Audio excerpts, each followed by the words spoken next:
Pod Caverna. Olá, galera, está começando mais um Pod Caverna. Pod Caverna hoje, super especial, que a gente vai falar de novo sobre bandas, sobre música.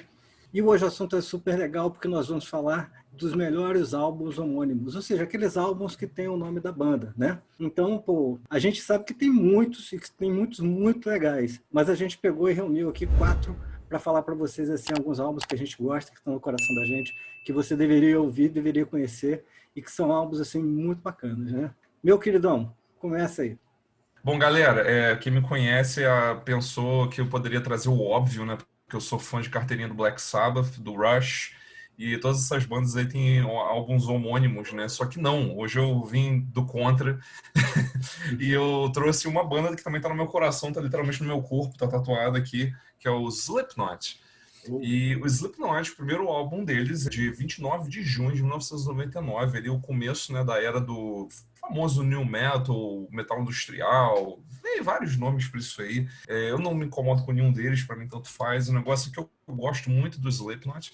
E o Slipknot, cara, é uma banda que marcou muito essa época, daquela fase dos 2000, né, o final dos 90 para o começo dos 2000. E é curioso sobre esse disco, a primeira coisa é o seguinte, a formação da banda era praticamente que a mesma que estava, né, durou assim muitos anos, até o All Hope's Gone, que é assim, considerado um álbum muito top deles.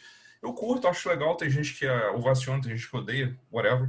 Mas nesse primeiro álbum eles já estavam quase com essa mesma formação aí, que durou muitos anos e fez os clássicos do Slipknot. Com o Corey Taylor, o Sean Crahan, o Craig Jones, o Mick Thompson, o Sid Wilson, o Joey Jordison, o Chris Fan, Paul Gray e o Jim Root. Só que nesse álbum aí, especificamente, quem era o guitarrista era o Josh Brainard. Ele gravou todas as guitarras desse disco. Porém, ele saiu da banda. Depois de ter gravado as guitarras dele, ele saiu. Tretas internas, aí não vamos entrar nisso. E o Jim assumiu, né? Eu não sei se ele chegou a gravar alguma coisa, não tem muito arquivo sobre isso. Inclusive, não é ele na capa do disco. Teve até um relançamento dessa capa, porque eles trocaram a cara do Josh, botaram a do Jim. Foi um negócio meio esquisito. Mas, enfim. E, assim, a banda já passou por diversas formações, né, galera? Vale lembrar, teve a morte do Paul Gray, que, assim, foi um choque, né? Foi, inclusive, morreu no mesmo ano que o Dio e o Pete Steele. A morte, assim, prematuraça, foi por causa de overdose de morfina, cara. Olha só que troço estúpido, velho. E depois também teve a saída do Joey, né? Logo depois, inclusive, a morte do Paul, né? Eles fizeram alguns shows e tal, mas depois ele saiu. E depois também teve a saída do Chris, agora com o último álbum deles. Esse álbum aí, especificamente do Slipknot que a gente tá falando, galera, o primeiro álbum, ele é um álbum que ele repercute até hoje e tem muita importância na história do heavy metal.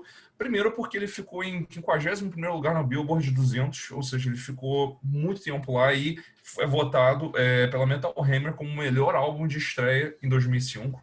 Ou seja, um álbum que, assim, cara, tem muito peso, né, velho? Não só peso, né, de porradaria, porque, cara, esse álbum do Slipknot, um dos motivos que eu escolhi ele, cara, é que ele é bizarro. Ele é uma nojeira de se escutar, de tão pesado e sujo que ele é. E, inclusive, isso me leva a uma das curiosidades do Slipknot, que é o seguinte, né? Eles têm aquele visual todo mascarado e tal, parecem uns monstros, tem hora e tal, né? Curiosamente, uma música deles chamada Snap, que é desse disco, foi parar no Freddy vs. Jason, cara. Aquele filme clássico. Que legal. Pois é. Olha que maneiro. Teve essa música do Slipknot nele. E em um episódio dos Sopranos, tem Eyeless, que é um classicaço desse disco. E uma outra coisa interessante sobre esse álbum, cara, que teve uma música que ela saiu, ela não foi lançada nele, foi lançada somente depois. Que é a música Purity. Ela foi inspirada numa história que a princípio não sabia se que era verdade, uma meio que a controvérsia da história desse álbum, que conta a história de uma menina que foi enterrada viva, cara. Caralho. Que bizarro. Pois é, bizarro, cara. Caralho. O Slipknot, cara, ele trata muito disso nas letras deles, né? De situações bizonhas e também trata sobre muito sanidade mental, cara. É uma das paradas, assim, que eu acho muito interessante neles. E o Corey Taylor, ele põe uma parada muito sofrida nas letras. Eu acho isso muito interessante. É como se fosse o camarada que passou por aquilo falando daquela doideira que passou na vida, sabe? É muito interessante o ponto de vista das letras do Slipknot. E a Purity era uma dessas, só que eles tiraram do álbum, porque não tinha certeza se a história era verdade ou não. Acabou que acho que não é verdade. Mas aí depois lançaram a música, de qualquer forma. Mas eu acho que é uma coisa prudente, né? Você fazer um negócio desse aí também, para não criar assim, nenhuma mística em cima de uma coisa que... Ou Exatamente. então lançar como se fosse uma história de ficção, beleza. Aí conta que é ficção. Foi o que eles fizeram. Que foi o que eles fizeram depois, justamente. E eu tenho duas músicas para indicar desse álbum que não são os clássicos. Eu quero indicar umas músicas um pouco mais desconhecidas pra galera conhecer e debulhar mais esse álbum, que é a Liberate, que ela é assim, até conhecidinha pra quem gosta de Slipknot. É uma música muito maneira que fala sobre literalmente um cara liberando a doideira, liberando a loucura dentro dele. E Scissors, que ela é uma história, essa música. Eu super aconselho vocês escutarem, lerem a letra, porque é sinistra essa música. Muito legal, vale a pena conferir. Legal, show de bola. Eu não conheço muito do Slipknot, não, um pouco que eu escutei, eu gostei. E lembrando para a galera o seguinte, ó, aqui embaixo, a gente vai deixar aqui o link para você escutar aí esses álbuns. Aí a gente vai botar os links para a plataforma digital. Se não for a sua plataforma digital, você procura na sua lá e tal. Esses álbuns todos que a gente está indicando são fartamente encontrados aí em qualquer lugar, beleza? Olha, E aí, aproveita que beleza. você está chegando aí embaixo, aí nesse link aí, cara, dá uma chegadinha pro lado aí, ó. Se inscreve aí no canal, que pra gente é importante. E queremos muito aumentar o nosso número de inscritos aí, se você puder ajudar. Nós agradecemos muito. Fê, fala aí pra nós, cara, um dos seus álbuns aí escolhidos. Pois é, cara. Então eu tenho que indicar e preciso indicar, cara, o álbum dos meus amigos de Uns e Outros, o álbum Uns e Outros. E, curiosamente, assim, a gente vê muitas bandas tendo seus álbuns homônimos, os álbuns de lançamento, né? O de Uns e Outros é o segundo álbum. Muita gente, inclusive, acha que é o primeiro álbum por conta disso, que é o álbum que eles lançaram em 1989 e é o álbum mais conhecido da banda, né? É o álbum assim que catapultou a banda, né? A formação que está nesse álbum aí é o meu amigo Marcelo Rayana no vocal, Nilo Nunes nas guitarras, Cal no baixo, Ronaldo Pereira na bateria. O Ronaldão, ele entrou no lugar do Jonas Nunes, que é o irmão do Nilo, que gravou o primeiro álbum, mas não continuou na banda. Ronaldão, que se aposentou há pouco tempo, mas um puta de um batera, um cara, gente boa pra cacete. Falamos dele, inclusive, num vídeo com o nosso queridão Bruno Baiano, falando de bateristas lendários, né? Então tem um cardzinho aí para você poder acessar esse vídeo aí, que ficou bem legal também, um papo bastante bacana sobre bateristas. Esse disco, além dos músicos da banda propriamente, teve 3 participações especiais. O Paulo Henrique nos teclados, na música Lágrimas Entre Máscaras. O guitarrista Marcelo Sequinde, da banda Erva Doce, que fez o solo de guitarra em Nada a Perder. E Bruno Gouveia, do Biquíni Cavadão, que cantou a última música, a última faixa do álbum, que é a música O Seu Herói, que ele canta junto com o Marcelo. O Bruno, aliás, que é parceiro do Marcelo em um monte de músicas e tal. Tem uma amizade antiga e tem uma parceria musical também muito grande, e nessa música estão os dois juntos. Esse álbum, ele foi produzido pelo Marcelo Sequinde e pelo Paulo Henrique. E, lógico, eles produziram e também deram uma palhinha ali e tal. Né? E como eu disse, foi um álbum que catapultou a banda, né? E logo, assim, 2 anos depois eles lançaram a Terceira Onda, e esses 2 álbuns colocaram uns e outros entre as bandas, assim, uma das bandas mais conhecidas e respeitadas do rock nacional. Até hoje, assim, mesmo não estando, digamos assim, com a exposição que tinha, todo mundo que conhece a banda lembra-se muito da banda e respeita muito o seu trabalho, né, deles. Algumas curiosidadezinhas aí sobre esse álbum, que é um álbum mega legal, é o seguinte, que um ano após o lançamento desse álbum, o Uns e Outros ele foi eleito a banda revelação do ano pela revista Bis. A revista Bis, quer dizer, lembra que naquela época, né, em 1990, que aconteceu isso, você não tinha internet, né?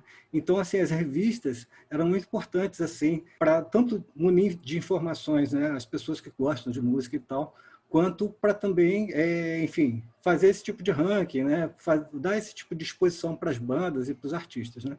Então, a revista Bis era uma revista, assim, mega respeitada, e elegeu aí Uns e Outros, então, como uma banda revelação daquele ano. Apesar de Uns e Outros estar muito vinculado assim, a anos 80, na verdade eles pegaram o finalzinho dos anos 80 e o início dos anos 90, né? Então, é uma banda assim, não tão dos anos 80 quanto outras bandas aí, mais famosas assim, desse período. Nesse mesmo ano, em 1990, a banda atingiu uma média de 120 shows por ano. Então você imagina o que é você fazer 120 shows no ano, cara, é coisa pra caralho, assim. É praticamente todos os finais de semana você tá tocando em algum lugar, né? E às vezes tem semana que você tá tocando em 3 lugares, assim. Então é um negócio assim que, quando você olha, comparado com hoje, né, que ninguém tá tocando em lugar nenhum, né, cara? E aí, mais uma curiosidade é o seguinte, que o Maníacos de Gotham, a minha banda, a gente tocava quase todas as músicas desse álbum, mas tocava em show. Caralho! E a gente tocava, inclusive, e preferencialmente as músicas do lado B.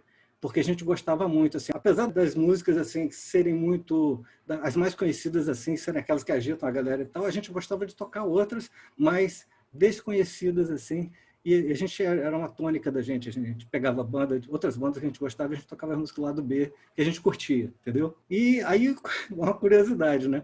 O Marcelo é meu amigo, e como é que eu conheci o Marcelo Raiana, a pessoa dele, né? Porque eu já conheci o artista, mas como é que eu conheci o Marcelo? O Marcelo, cara, ele trabalhava no setor jurídico do Banco Banerj, o antigo Banco do Estado do Rio de Janeiro. Nossa! E a minha tia Lourdinha trabalhava no Banerj. Minha tia Lourdinha, apesar de ser de Friburgo, ela estava lotada lá no Banerj do Rio, na sede, e trabalhava. E um dia eu estou conversando com ela e tal, e ela falando do amigo Marcelo dela, que tinha uma banda. O Marcelo tem uma banda e tal. E lá pelas tantas ela começou a caracterizar ele. Eu falei assim, cara, peraí. Aí eu fui, peguei o disco, a capa do disco, desse disco aqui, ó. Tá vendo o Marcelão aqui, ó? Ali, Marcelo, Peguei, ali. peguei a capa do disco, assim, mostrei pra tia Lourdinha e falei assim, esse aqui que é o Marcelo? Ela falou assim, ele mesmo. Eu falei, caralho! Minha tia conhece Marcelo Raiana. Isso foi no final de semana. Na segunda-feira ela voltou para o Rio para continuar trabalhando. E ela vai lá e me liga de lá. E fala assim, o Marcelo quer falar com você. E desde então a gente começou a conversar, a se falar bastante. E a gente se tornou amigo, cara. Se tornou amigo mesmo. Eu já tive o prazer de desenhar algumas capas aí para uns outros, de álbuns, de singles e Fodas pra tal. caralho. Obrigado. Eu admiro demais ele como artista e tudo mais, mas é meu amigo, hoje é meu amigo. E já são mais de 20 anos de amizade aí. Então, não poderia deixar de falar da banda do meu amigo, que é uma banda que eu admiro e amo de paixão essa banda aí. Queria indicar, então, duas músicas da banda. Uma delas é também como o Heloísio fez, tipo, todo mundo já conhece os clássicos, né? Então, vou indicar duas do lado B, porque naquela época tinha lado A e lado B, né, galera? Sim.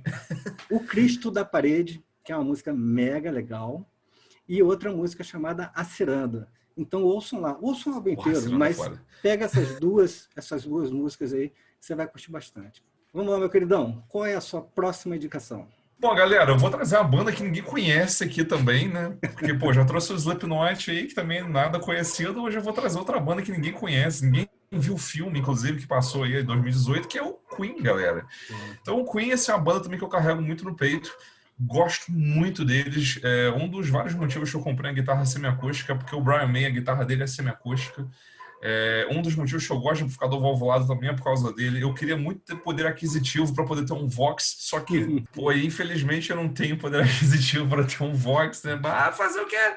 Vamos lá. Galera, bom, o Queen, né, todo mundo sabe, é uma banda dos anos 70 e o primeiro álbum deles é um álbum homônimo. E ele é de 13 de julho de 1973.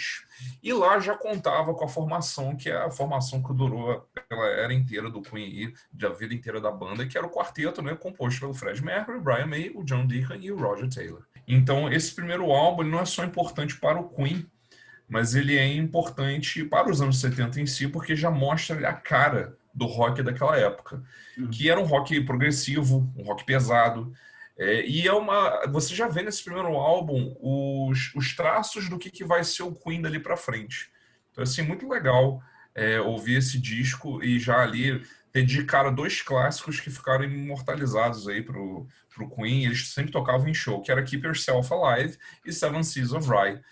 Seven Seas of Rhye, diga-se de passagem, às vezes só tocava um pouquinho, mas Keep Yourself Alive, cara, era clássico, tinha que estar em tudo quanto é show do Queen, cara. Inclusive um musicão, diga-se de passagem. E esse álbum ele tem muitas essas marquinhas, como eu falei com vocês, dessa pegada meio prog, desse rock pesadão. Inclusive, eu vou até também falar um pouquinho de outras músicas que eu vou recomendar para vocês mais à frente, mas primeiro eu quero trazer umas curiosidades desse álbum. Uma primeira coisa que eu acho muito engraçada, que eu estava pesquisando, é que esse álbum ele foi gravado todo um período noturno. O pessoal sai do trabalho a gravar. E quando eles estavam gravando e mixando o álbum, eles ficavam olhando pela janela, porque tinham as profissionais do sexo trabalhando nas casas assim, próximas. Eles ficavam olhando o que estava acontecendo. Imagina um troço engraçado, né? Falando em mixagem, em produção, uma das coisas que eles tiveram muita dificuldade foi na mixagem do álbum, na produção do álbum, e só realmente acertou a coisa quando o Mike Stone chegou lá, que era um engenheiro de som, ele ia fazer a parte de masterização. Acabou que ele acertou o som da banda logo de primeira, diferente do outro cara que tava com eles, que foi tipo coisa assim, eles terem que regravar uma música 6 vezes, velho. Olha só que merda, né? Pois é, pra tentar acertar o negócio, não conseguia. Com o Mike Stone foi uma vezada só e foi, cara. Eles conseguiram gravar e montar o álbum inteiro e ficou do jeito que eles queriam, que é o que realmente eles estavam querendo, né, com o negócio. Curiosamente, o Mike Stone virou o produtor dos próximos 6 álbuns do Queen, cara. Olha só que foda, né? Foi um negócio que foi muito produtivo para eles. E uma outra coisa muito interessante, que eu já até citei em um outro vídeo, mas vou citar aqui novamente, que foi nesse álbum aí que o Freddie mudou, né, o nome dele, que era Fred Bulsar, botou o nome artístico de Fred Mercury, por causa da música My Fairy King, que fala sobre Mother Mercury, e aí ele pegou da letra ali e quis botar o nome dele, que ele achou que combinava pra caramba com ele, e porra, cara, realmente ficou muito foda mesmo o nome dele, certeza, cara, imortalizou o cara, né, cara. Bom, 2 músicas que eu gostaria de indicar desse álbum são Son and Daughter, que é uma música que, se você escutar essa música fora, assim, ninguém falar que isso é Queen, você acha que isso é Black Sabbath, cara. Caralho, velho. É uma música uma porrada do cacete, cara. Ela é muito porradaria, cara. Sério. É pesadérrimo, cara. Eu recomendo a todos essa música é maneiraça. E essa já é mais conhecida, inclusive no filme do Queen aparece, né? É a Doing Alright, que essa música, na verdade, ela precede o Queen. Ela é de quando eles ainda eram Smile. E eu acho essa música maneiraça e ela exemplifica perfeitamente o som progressivo que eu tava falando, porque tem um pedaço que a música é super calma e depois ela fica agitadaça, enquanto Son and Daughter era mais pesadona, do que eu falei, que lembra até Black Sabbath, essa parada, cara. Lembrando aí que, já que o Eloísio disse que o Queen se chamou Smile, a gente tem um vídeo que a gente fez sobre nomes originais das bandas antes dos nomes conhecidos. Então, estou deixando um cardzinho aí para você também poder assistir esse vídeo, que ficou bem legal. Ri muito fazendo esse vídeo. Que, inclusive, foi nesse vídeo que eu falei da história do nome do Freddie. Vale a pena conferir, galera. Maneiraço. E aí, velho, fala pra gente aí o seu próximo álbum. Então, cara, meu próximo álbum é o Whitesnake, o álbum homônimo do Whitesnake, lançado em 1987. E, curiosamente, assim como o álbum dos e outros, não foi um álbum de estreia do Whitesnake, foi o 7º álbum. É curioso, né? Lá no 7º, o cara botar o nome da banda, né? A Metallica faz isso também, tem umas bandas que são meio malucas que fazem isso. Exato. E aí, o seguinte, antes de falar do álbum, eu queria comentar como é que eu conheci esse álbum, né, cara? Como é que foi isso? Eu ganhei esse álbum, acho que foi de 88, por aí e tal. A Ed, minha irmã, mãe do Marquinho, ela estudava em Niterói e trabalhava no Rio. E aí ela terminou o ciclo dela lá, né? Concluiu a faculdade e tal, e terminou o estágio que ela estava fazendo e voltou para Friburgo, onde a gente morava. E aí ela levou para Friburgo, então, esse álbum de presente para mim. E eu nunca tinha ouvido outra coisa do Whitesnake que não Love and a Stranger, que era a música que tocava muito e tal, mas não conhecia mais nada deles. E eu amei esse álbum, achei assim, sensacional, assim, achei muito legal mesmo, e até hoje é um dos meus álbuns favoritos do Whitesnake. E aí tem uma outra história pequena e curiosa também, que é o seguinte, o Maníacos de Gotham, minha banda, né, acabei de falar, esse vídeo não é sobre o Maníacos de Gotham, mas a gente ensaiava... Jabá. A gente ensaiava na garagem do Padre Paco em Olaria. Por quê? Porque o Maníacos de Gotham surgiu tocando na igreja, né? Apesar de eu ir para a igreja tocando com a camisa do Dio, né? E tal. Tem essa história aí também. E aí, cara, o Padre Paco cedeu a garagem para a gente tocar, né? A gente era literalmente uma banda de garagem. Vale dizer que o Fê tocava com a camisa do Holy Diver, tá, gente? Do Holy Diver. Só para vocês pensarem.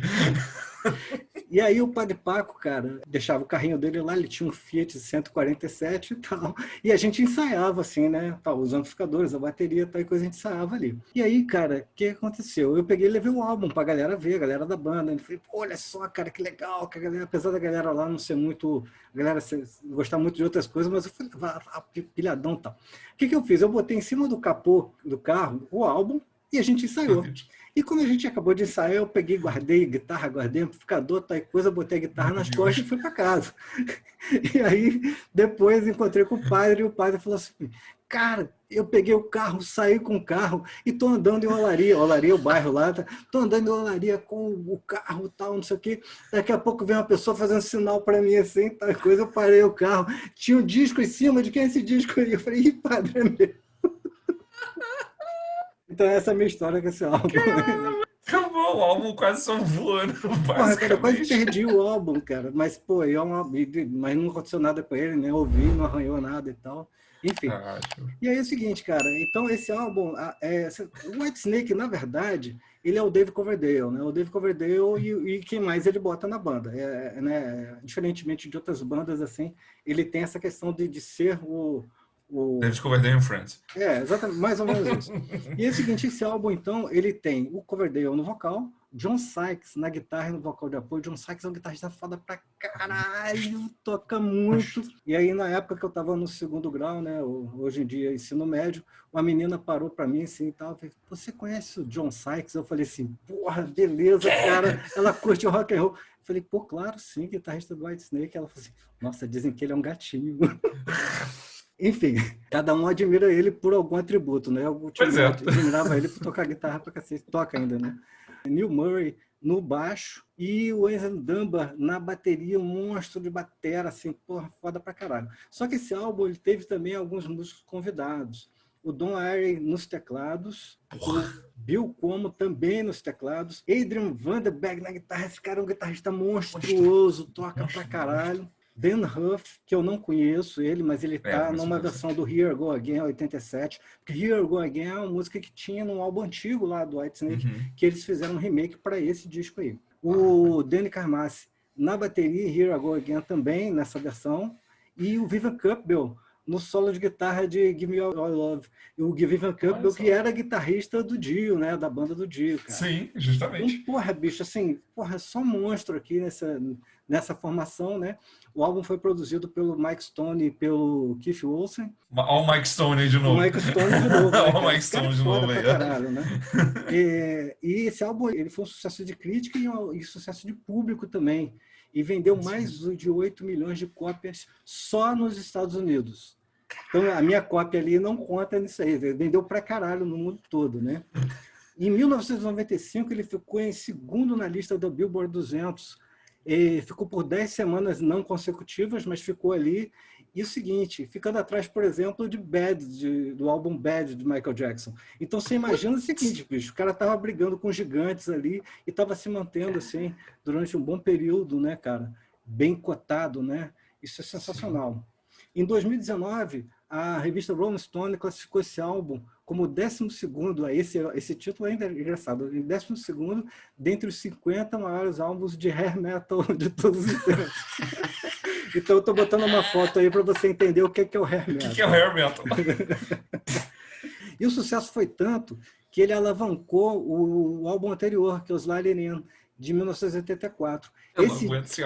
Esse álbum saiu de disco de ouro, com 500 mil cópias vendidas, para platina duplo, 2 milhões de cópias. E tudo a reboque do Whitesnake em 1987. Né? Bom, algumas curiosidades aí sobre esse álbum. O álbum foi lançado com o título de 1987 na Europa e na Austrália, e no Japão como Serpents Albums. Serpents Album. Não é Serpents, né? Serpents. NS. Ah, Serpents? Nossa! E eu, particularmente, eu sempre me refiro a ele como Whitesnake 1987, porque eu acho que eu também sou conhecido dessa forma. O álbum vinha sendo gravado desde 1985, só que é o seguinte, o Coverdale teve uns problemas nas cordas vocais, e aí só conseguiu finalizar o álbum no iniciozinho de 1987, no ano em que o álbum foi lançado.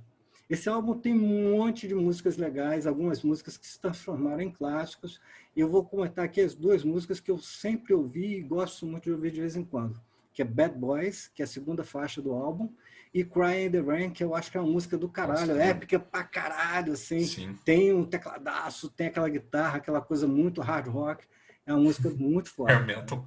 Hair metal. Bom, então esses aí são os 4 álbuns que a gente está indicando aí. O Eloísio até achou que eu ia indicar o Iron Maiden, né? Pô, a primeira coisa veio a cabeça. O álbum de lançamento e tal. Mas aí, sobre esse álbum, eu escrevi um post lá no blog do Podcaverna, então acessa lá podcaverna.com.br e procura lá Iron Maiden que você vai ver esse post lá. Diga lá. Inclusive, eu digo mesmo sobre mim. Se você achou que eu ia falar do primeiro álbum do Black Sabbath, vai lá no blog do Pod Caverna e procura o post que eu escrevi sobre o primeiro álbum do Black Sabbath. Exatamente. Eu escrevi sobre os 40 anos do Iron Maiden e ele escreveu sobre os 50 anos do Black Sabbath. Então tem lá. E se você assim, lembra de algum álbum muito clássico, muito legal, que é homônimo da banda, que você acha que deva ser citado e tal coisa, pois escreve aí nos comentários. Se você não lembra de nenhum, mas você quer que a gente faça mais um outro vídeo com essa temática, porque tem muitos álbuns muito bons. Escreve aí também nos comentários, a gente precisa saber como é, se você gostou desse conteúdo aí, para a gente poder fazer um novo conteúdo com essa vibe aí, porque a gente curte muito esses álbuns, então a gente acha muito legal indicar esses álbuns aí para vocês, beleza? Então a gente se vê no próximo Pod Caverna. Valeu, galera! Valeu!